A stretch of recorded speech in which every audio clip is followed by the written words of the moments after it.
Bienvenue à l'émission Crois-tu? Notre invité d'aujourd'hui, né dans une famille athée et ayant eu une enfance et même adolescence pleine de rebondissements, qu'aurait pensé que tout cela aurait contribué à une rencontre avec Dieu? C'est étonnant, n'est-ce pas? Un changement merveilleux s'est produit dans la vie de notre invité. Allons rejoindre à l'instant même Madame Guylaine Robichaud. Guylaine, bienvenue à l'émission Crois-tu? Bonjour. C'est pas ta première visite chez nous, mais plutôt ta deuxième. Oui, effectivement. Parce que ton histoire, là, elle se continue, elle poursuit, et puis, mais on aimerait en entendre la suite. Mais rappelle-nous quand même, alors, le début de ton histoire. Oh, aucun problème, avec plaisir. Alors, comme Peut-être. vous disiez, j'ai eu une enfance un peu rocambolesque avec une Mhm. adolescence. Et lorsque je disais dans mon premier témoignage, j'avais eu l'opportunité d'aller à l'école du dimanche étant jeune, rentrer en Mhm. contact avec tout ce qui était de Dieu, mais sans rien comprendre, jusqu'à temps que mon frère aîné, il me dit que ce qu'on a appris lorsqu'on était jeune, c'était la vérité, c'était vrai. Alors, tout ce que j'ai eu appris étant jeune, c'est mes revenus. Alors, en 1976, j'ai accepté Jésus-Christ comme mon sauveur personnel. Mhm. Et ça, c'était le début d'une grande aventure encore plus merveilleuse que j'aurais jamais pensé. Alors, suite à ma conversion, j'ai joint une assemblée où on parlait de la parole de Dieu. Et à ce moment-là, euh, j'ai découvert tout l'amour que Dieu avait pour moi. Et puis, j'ai compris qu'il y avait euh, mon bien à cœur, Mhm. qu'il avait passé une vie là à personne m'aime, pourquoi que je suis ici, tout ça. Et dans ma vie, quand j'étais plus jeune, j'espérais d'avoir une famille, avoir une famille qui est euh, ensemble, qui est une paix, une quiétude. Vivant dans l'harmonie, la paix. C'est ça, une famille stable. Ouais. Vu que ce n'était pas le cas dans mon enfance, alors on aspire toujours à mieux. J'ai eu, lorsque je suis allée fréquenter l'église, moi, je voulais avoir des enfants, avoir une famille, alors l'opportunité s'ouvrait à moi. J'ai retourné aux études et puis à la nouvelle assemblée, j'ai eu le privilège d'enseigner l'école du dimanche, Mhm. ce qui pour moi était une façon de me rapprocher des OK. enfants. Mais encore là, le désir d'avoir des enfants, d'une famille, puis, mais encore là, Dieu connaît nos désirs les plus chers. Même si on ne les dit pas à haute voix, il les connaît. Mhm. Alors, en 1986, mes désirs se sont exaucés. Ben, Dieu a répondu à mes prières et j'ai épousé un homme que j'ai rencontré à cette même église. Les détails qui ont mené à cette union, ben, ça, c'est toute une histoire en soi. Et tu vas nous les partager, ces détails? Ah, ça va pour une autre fois. Parce que Eh là, non, on te le garde pour but, une autre émission. Bon, ben, pourquoi pas? vas-y avec ce que tu nous as préparé pour aujourd'hui. Mais quelle grâce de Dieu. Alors, lorsque je fréquentais mon mari, on parlait des enfants. Lui, il en voulait six. Je lui dis, six? Il dit, OK, on commence avec quatre. Alors, de fil en aiguille, on a eu quatre enfants en 4 ans. Pas de jumeaux là-dedans que je me plais à dire. J'ai eu le privilège d'être une maman au foyer. On s'entend, un salaire, c'est pas toujours pratique, mais Dieu a pourvu à maintes reprises. Je pourrais vous en rencontrer, mais une autre fois. Ouais, ouais, ouais, oui. Mais quand même, tu as vu, tu as goûté à la fidélité de Dieu, hein, avec tous ces Oui, beaux oui, petits mondes-là à la maison. c'est ça. Et puis, vous êtes-vous déjà demandé comment vous réagiriez devant une situation difficile? Oui, un salaire, ça peut sembler difficile. Bien des fois, on n'espère pas avoir face à des problèmes. Mm. Puis on demande à Dieu de nous façonner, mais pas trop dur, hein? Sois indulgent avec moi. On oublie combien Dieu veut le meilleur pour ses enfants. Mm. Comme parents, on veut le meilleur pour nos enfants, pour les aider dans leur maturité. Alors, il nous prépare, je crois, pour faire face à ce qui nous attend. Tout en amour, bien entendu, mais on ne le voit pas tout le temps. On pense tout le temps pourquoi ça m'arrive. Mais il y a toujours quelque chose de meilleur pour nous et on doit lui faire confiance. Oui, puis en plus, la Bible décrit notre Seigneur comme étant doux et humble de cœur. Alors Oui, déjà là, ce qui le caractérise, donc, notre attente, du moins, c'est envers un Dieu qui a cette douceur, qui a oui. cette humilité à notre égard. Puis bien des fois, on l'oublie parce que lorsqu'il arrive un problème, on se regarde, qu'est-ce que je vais faire, qu'est-ce que je vais faire, qu'est-ce que je vais faire, et non pas, Dieu, qu'est-ce que tu as à m'enseigner? Et puis ça, c'est des leçons que j'ai eu à apprendre et j'ai pas fini d'en apprendre. Hmm. À travers les années, comme tout le monde, on a eu plusieurs épreuves, soit une perte d'emploi. Moi, Ouais. je dois spécifier que mon mari a perdu son emploi après 26 ans, mais lui, il est malentendant. C'est une personne qui lit sur les lèvres, alors il ne peut pas travailler dans n'importe quel domaine. Il travaillait dans un entrepôt. Et puis, lorsqu'il a eu à refaire une réorientation de carrière, la première chose que lui il vient, c'est un passionné d'avion. Hmm. C'est un passionné d'avion. Et puis, lui, pour lui, euh, il l'orientait vers agent de voyage. Mais Ah oui. il peut pas parler au téléphone, il peut pas rien faire. Alors, on a eu des difficultés là-dedans. Pendant 2 ans, il n'a pas travaillé. On a passé au travers de nos économies. Et puis, mais Dieu a répondu après 2 ans, mais d'une façon inespérée, qui a Et eu un ça, travail de rêve. alors ça sera après une courte pause, ma chère Guylaine. La façon dont Dieu exauce ou répond vos prières, surtout à la demande d'un emploi concernant ton mari. Et c'est vrai que tu as une vie remplie de rebondissements. Alors donc, un autre rebondissement au sujet du travail de ton mari après la pause. D'accord.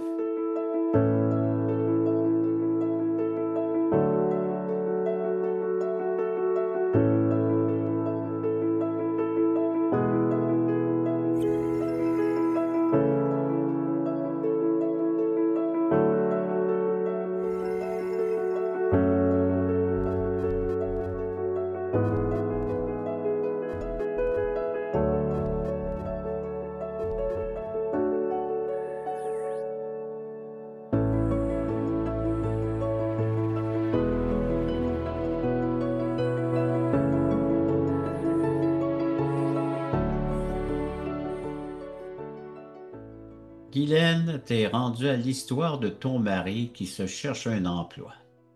Ah, mais ça, c'est secondaire. Quand on Ah, parle des épreuves, tout le monde en vie, ils ont des échecs face à leur travail, chercher le travail. Nous autres, on a d'autres épreuves aussi, soit comme pour moi, de vivre avec une maladie incurable au jour le jour. Mais de toutes ces épreuves, la plus marquante, là, pour n'importe qui, c'est la perte, le décès d'un enfant. Alors, ce fut le cas pour nous. Notre fille aînée, Virginie, est décédée suite à un accident. Alors, moi, je tiens à vous partager ce que Dieu a fait et continue de faire dans ma vie suite à cette épreuve. oui, mais juste avant la pause, on voulait savoir comment Dieu est intervenu pour un emploi pour ton mari, là. Il y avait une façon, donc, Ah, rebondissement, on paraîtrait-il. ne connaît pas les desseins de Dieu et mon mari a eu pu faire une deuxième carrière, mais au sein d'une compagnie d'aviation que pour lui, il était passionné. Comment Dieu connaît nos besoins, nos désirs les plus intimes. Alors, il faut vraiment faire confiance à Dieu et pas Donc, chercher de soi-même. une Alors, belle porte s'est ouverte dans le domaine dans lequel il voulait travailler. oui, et ça, en soi, c'est toute une autre histoire. Alors, revenons maintenant à cette histoire beaucoup plus triste, là. C'est maintenant la perte d'un enfant. Oui. On n'est pas préparé à vivre le décès d'un enfant, mais Dieu, dans sa grâce, était au contrôle de tout ce qui nous arrivait. Hmm. Tout au long de cette tragédie, Dieu m'a porté et m'a réconforté, il m'a entouré de ses bras et m'a souvent chuchoté à l'oreille. Faut Hmm. dire que quelque temps avant son décès, je me sentais remplie d'une douce paix, d'une quiétude réconfortante. Je pouvais pas dire comme un trop plein. Puis il y a un verset dans Philippiens qui dit dans 4:7, et la paix de Dieu qui surpasse toute intelligence. Et là, je gardera vos cœurs et pensées en Hmm. Jésus-Christ. Mais ça, Dieu avait déjà un plan et il m'avait rempli de son amour. Hmm. Puis je peux vous dire qu'il m'a donné cette paix. C'est incompréhensible. avant la nouvelle de cet accident, j'avais de la peine à dormir. Puis là, je me demandais pourquoi. Moi, je suis la personne, dès la tête touche l'oreiller, je dors. Mais il y a eu un téléphone pour nous aviser que ma fille avait eu un accident. On avait retrouvé son cellulaire. Et puis, j'ai communiqué pour savoir où était ma fille, pour me dire, ah, c'est pas grave, venez pas au lieu d'accident, dirigez-vous à l'hôpital. L'hôpital est à côté de chez moi, puis c'est un hôpital qui soigne des petits bobos, une petite cassure, quelque chose comme ça. Alors, je me dirige à l'hôpital avec ma fille la plus jeune, et je lui dis, oh, elle sera pas contente, Virginie, là, hein, elle va manquer ses vacances, tout ça. Alors, tout comme on fait pour embarquer dans un bain chaud, on y va petit à petit, ou dans une eau froide, graduellement, Dieu il s'est servi de différentes étapes pour m'amener à l'acceptation de cela. On n'arrive pas, bang, devant ta fille est morte, là. Hmm. Alors, j'arrive à l'hôpital, je m'attendais à ce qu'ils me disent que votre fille, elle va avoir une fracture, quelque chose comme ça. On m'appelle dans un bureau. Non, pas là, suivez-moi. On m'amène dans un autre bureau. Non, suivez-moi. Aller jusqu'aux services sociaux. Ça regarde pas bien. Pendant que je suis là, il y a une infirmière qui me parle, qui essaie de me réconforter. Laisse faire, je veux savoir qu'est-ce qui se passe. Le médecin arrive et il me raconte que il essaie de réanimer ma fille, puis il me donne certains détails. Et je lui dis tout bêtement, je dis, ça regarde pas bien, n'est-ce pas? Et il dit, on essaye encore 10 minutes. Pendant ce temps-là, ma seule préoccupation, Gaston, mon mari, comment vous l'avisez? Il est malentendant, je ne peux pas communiquer. On n'avait pas les téléphones qu'on a aujourd'hui Hmm. avec le Ouais. FaceTime, tout ça. Alors, j'appelle mon frère, un de mon frère qui est jeune, puis pour voir si lui peut m'aider quelque chose. Il vient me revoir à l'hôpital. Et j'étais très bête avec lui, hein. J'étais pas consciente. Et j'ai dit, bon, ben là, j'ai pas le temps, là, il faut parler à mon mari, là. Là, ma fille est morte. Parce qu'on venait de me dire que ma fille était morte et mon frère qui s'écrase. Je dis, ah, on n'a pas le temps, là, on n'a pas le temps. Je réalise vraiment que Dieu me portait à ce moment-là parce que Hmm. ce n'était pas moi. Finalement, on a rejoint mon frère aîné qui est à Montréal, qui a pu rejoindre au travail de mon mari et a pu descendre à Québec ensemble. Autant lui que moi, on s'inquiétait à savoir notre réaction. Hmm. Comment est-ce qu'il va? Comment est-ce qu'elle va? Mais Dieu, dans sa grâce, Gaston ouvre la porte et tous les deux, ça nous fait un coup ici. Un coup comme de OK, t'es correct? Je suis correct. On s'est posé une question. J'ai demandé à Gaston, as-tu des regrets? Il me dit non, Guylaine, j'ai aucun regret. Moi non plus. Il dit, tu sais, Guylaine, quand Virginie est venue au monde, on le dit, elle t'appartient, Seigneur. Hmm. Ça, c'est un choc. La vie continue. Les personnes qui nous entourent ne comprennent pas. Alors, le lendemain, j'ai eu à quitter la maison. Il fallait aller à l'école où les enfants allaient pour leur dire qu'il s'est passé quelque chose. Les enfants n'iront pas à l'école. Et on a eu à passer où l'accident a eu lieu. Et à ce moment-là, je me suis rappelé que la veille, à la sortie de l'autoroute, il y avait deux biches, deux petites biches qui étaient sur le coin, mais qu'est-ce qu'ils faisaient là? Puis même la personne avec qui j'étais, on s'est questionnés tous les deux. Mais le lendemain, lorsque j'ai passé, c'est comme si le Seigneur me disait, j'étais présent. J'étais présent. Hmm. Et ça me réconfortait. Au travers de mes larmes, j'avais un sourire, un réconfort. On a eu par la suite la visite de personnes qui nous ont apporté des fleurs. Et c'est des personnes de l'école primaire. Mes enfants étaient tout au secondaire. J'ai eu des repas des personnes du secondaire. Seigneur répondait, j'ai même pas eu le temps de rien dire. Hmm. Puis là, à un moment donné, j'ai reçu un appel, puis là, j'étais découragée. C'est une amie de Virginie qui nous dit, est-ce qu'on peut venir au service? J'ai dit, bien sûr. Et elle Hmm. dit, on est 40 et on pleure. Là, je m'effondre sur un banc, là, puis là, je me dis, mais voyons donc, on organise comment les funérailles pour un enfant? Et mes yeux se portent sur les fleurs.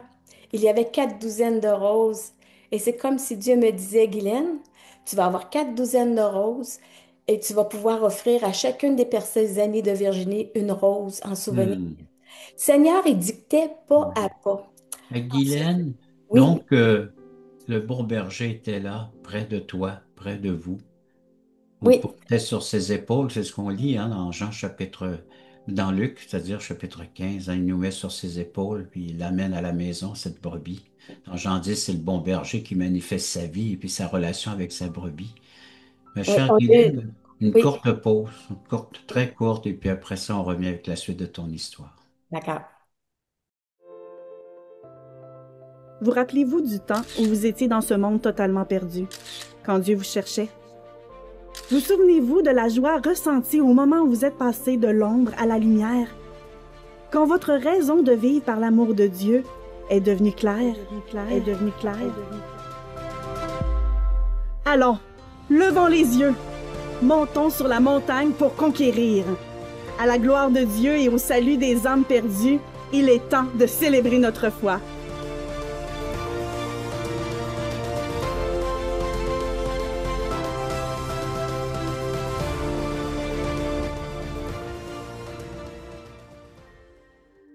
Guylaine, un Dieu présent, un Seigneur qui est là avec sa douceur, son humilité, qui vous accompagne dans vos peines, dans vos douleurs, votre souffrance. Il est le bon berger qui prend soin de ses brebis. Oui, parce que à chaque jour, Dieu me montrait qu'il était au contrôle. Hmm. Euh, j'ai pu avoir, suite au service, on a eu des personnes qui sont venues à la maison, nos Service funéraire de voisins. votre fille, oui. Oui. Et au service, il y avait eu un montage vidéo qu'un frère à l'église avait fait et je ne l'avais pas vu avant. Alors, je me suis régalée en voyant tout ce que Dieu a pu faire dans la vie de ma fille. Et puis, c'était vraiment un baume sur mon cœur. Je suis sortie de là vraiment apaisée. J'ai eu aussi le privilège, au travers de ses effets personnels, de voir ses derniers moments, où elle est passée, qu'est-ce qu'elle a fait. J'avais beaucoup de questions. Le coroner m'a répondu à plein de questions. Suite à une petite anecdote à ça, c'est que où ma fille s'est fait frapper, où elle a traversé la rue, il n'y avait aucun lumière de piéton. Hmm. Et à l'intérieur de 15 jours, ils ont instauré une lumière de piéton. Comme ça, moi, je dis, Dieu avait un plan pour ça aussi, là. Puis c'était un quatre voies qui rencontrait un quatre voies, là. C'était quand Hmm. même assez dangereux. Oui. Euh, j'ai Donc pu, maintenant, ça a pu sauver d'autres vies. c'est ça. On ne connaît pas les Des gens, entre desseins autres, de qui Dieu. traversaient dans la même section, le même secteur, oui. Oui, c'est ça. Et puis, par le fait même, on a eu le privilège de rencontrer le policier qui était premier arrivé sur Ah les oui. lieux. On a eu le privilège de rencontrer le jeune homme qui était malheureusement, qui a frappé ma fille et que Hmm. c'était vraiment un accident. Et puis, le sentiment qu'on a eu de le rencontrer, c'était vraiment, oh, ce jeune homme est allé au chevet de ma fille. Alors, c'est comme si Dieu me disait, elle n'était pas seule, j'étais là. À chaque fois que je pense à ça, et même le policier, il a vécu une situation similaire. Et puis pour lui, le fait de voir, ça a été permis pour lui d'être un baume sur son cœur aussi. Hmm. Puis de voir, il est venu nous voir quelques années plus tard pour nous dire, vous savez pas comment est-ce que c'est de voir une famille unie après une tragédie comme ça. Et il dit, je réalise que il y a de l'espoir. Il y a de l'espoir. Puis venant de quelqu'un comme ça, pour nous autres, ça nous a encouragés. Donc, un témoignage qui est puissant, hein, qui touche les cœurs, entre autres ce jeune homme qui a vu comment vous l'avez passé à travers cette épreuve, dure épreuve. Oui, oui. Mais moi, des fois, j'étais découragée, puis je demandais à Dieu, qu'est-ce que je fais? Qu'est-ce que je fais? Le Hmm. téléphone sonne. Une sœur qui m'appelle, ça me console. Oh, ça cogne à la porte. Une autre sœur qui vient m'encourager. Comme ça, jamais tout seul. C'est comme un enfant qui apprend à marcher. Dieu, il me Ouais. tenait. Puis après ça, il me déposait. Puis là, tu peux marcher, mais il est quand même alentour de moi pour s'assurer que je vais bien. Hmm. Alors, moi, j'ai senti une présence. Et puis, Ouais. c'est ça que j'ai vécu. Le verset qui est ressorti là-dedans, c'est 1 Corinthiens 10, 13. Aucune tentation, épreuve ne vous est survenue qui n'ait été humaine, c'est-à-dire au-delà de nos forces. Ouais. Mais Dieu, lui, il va préparer un moyen de s'en sortir pour qu'on puisse la supporter. Et je l'ai vécu et j'ai goûté et je goûte encore la paix de Dieu Hmm. jusqu'à ce jour. Ah, Guylaine, un témoignage qui vient chercher les cœurs de tous et chacun, qui n'a pas ces épreuves, que ce soit la perte d'emploi ou un décès, un proche de la famille, un bien-aimé. Et puis, la façon dont Dieu œuvre, Dieu travaille au sein de ceux qui croient en lui. Un bel encouragement de ta part de nous partager comme ça, à cœur ouvert, ton histoire, ton vécu. C'est vraiment bon. Comme tu dis, c'est un baume. Et pour ceux qui souffrent, ceux qui ont ces douleurs-là présentement, j'espère qu'ils goûtent aussi à ce baume, à ce réconfort de la part de Dieu, de ce grand Dieu qui aime ce monde au point d'avoir investi la vie de son Fils. Hein. C'est le cœur même de l'Évangile. Dieu a tant aimé qu'il a donné son Fils. Et puis, qu'est-ce que tu pourrais nous rajouter comme bon ou comme cette saveur de Dieu qu'il est bon de respirer, de savoir qu'il est là dans nos épreuves, dans nos difficultés? Ben, aujourd'hui, le monde nous offre toutes sortes de recettes miracles nous promettant la paix. Mais par contre, la Bible nous dit que seul Jésus-Christ peut nous apporter cette paix et combler notre cœur. Ouais. La Bible nous enseigne pour recevoir cette paix profonde, durable, que Jésus-Christ nous l'offre gratuitement. Ce Hmm. qu'on a besoin de faire, c'est de reconnaître qu'on a besoin d'être sauvé car on est perdu. Romains 3, 23 le dit, car tous ont péché et sont privés de la gloire de Dieu. Hmm. Même dans Romains 6, 23, car le salaire du péché, Ouais. c'est la mort. Mais il faut aussi reconnaître notre impuissance à nous sauver soi-même. Éphésiens 2, 8, 9 nous dit, car c'est par la grâce que vous êtes sauvés, par le moyen de la foi, et cela ne vient pas de vous, mais c'est le don de Dieu. C'est point par les œuvres, afin que personne ne se glorifie. C'est Mais il faut... tellement clair, hein, ces versets-là, ces textes-là de Dieu qui dit arrête de mettre tous tes efforts. C'est pas comme ça que tu vas pouvoir te mériter une place auprès de moi ou une grâce ou une faveur de ma part. C'est reçois tout simplement, je donne par amour. Il va insister à mettre et mettre reprises dans les Saintes Écritures. Il va dire, c'est gratuit, c'est un don gratuit. Ce qu'on va faire, ma chère Guylaine, on va prendre une courte pause et on se garde un temps, alors quelques minutes pour donner aux gens la, la façon de pouvoir bénéficier de la grâce de Dieu après la pause. Le samedi 11h30, Crois-tu vous invite à regarder les témoignages vivants et percutants qui nous ramènent à l'essentiel. Nos invités vous dévoileront comment le Seigneur est entré dans leur vie.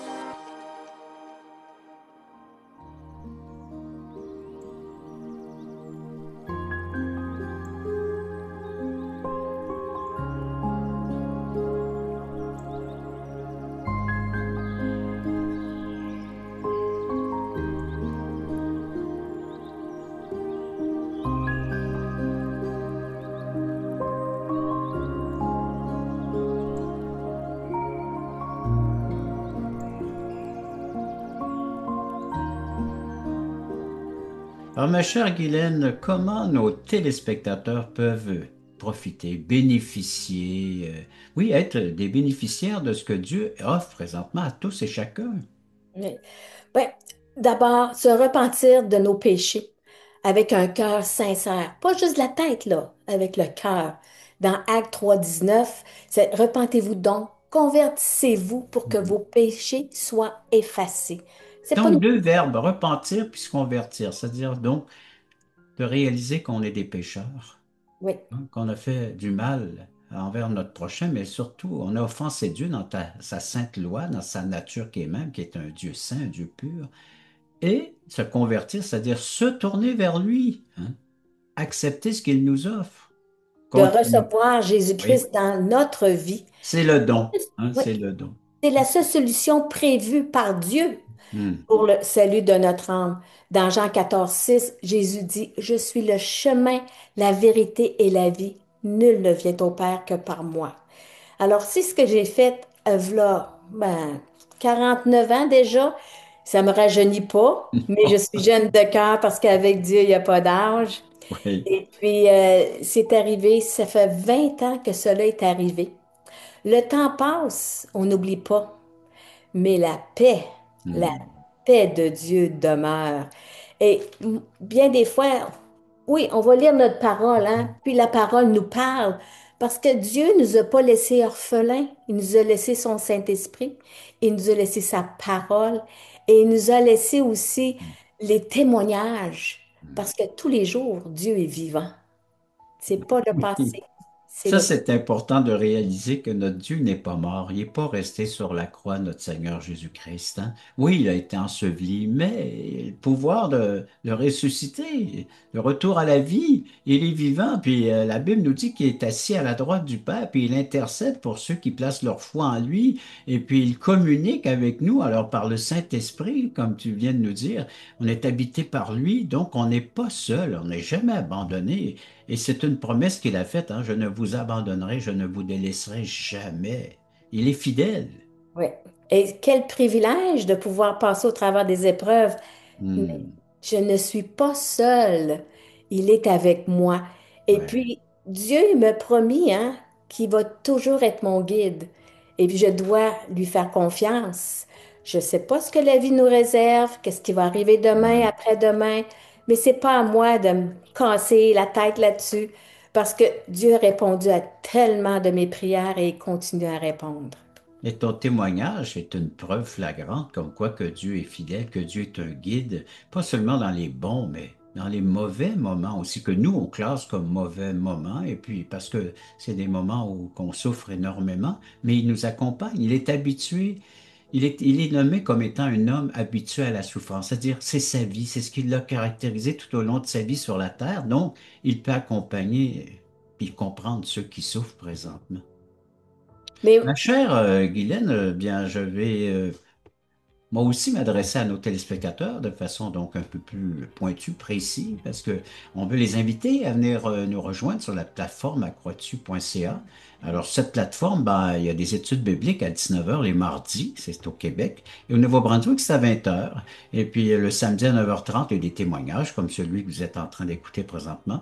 Alors, c'est en direct, 9h30, témoignages de vie, la littérature qui est offerte tout à fait gratuitement, entre autres un transport pour le ciel, un passeport, j'ai peut-être dit un transport, mais c'est aussi Jésus nous transporte vers le ciel.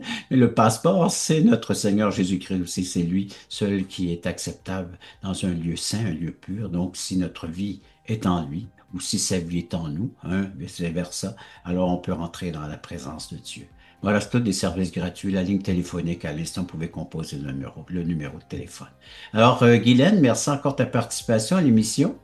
Et merci à nos téléspectateurs d'avoir été à l'écoute de cette autre émission Crois-tu.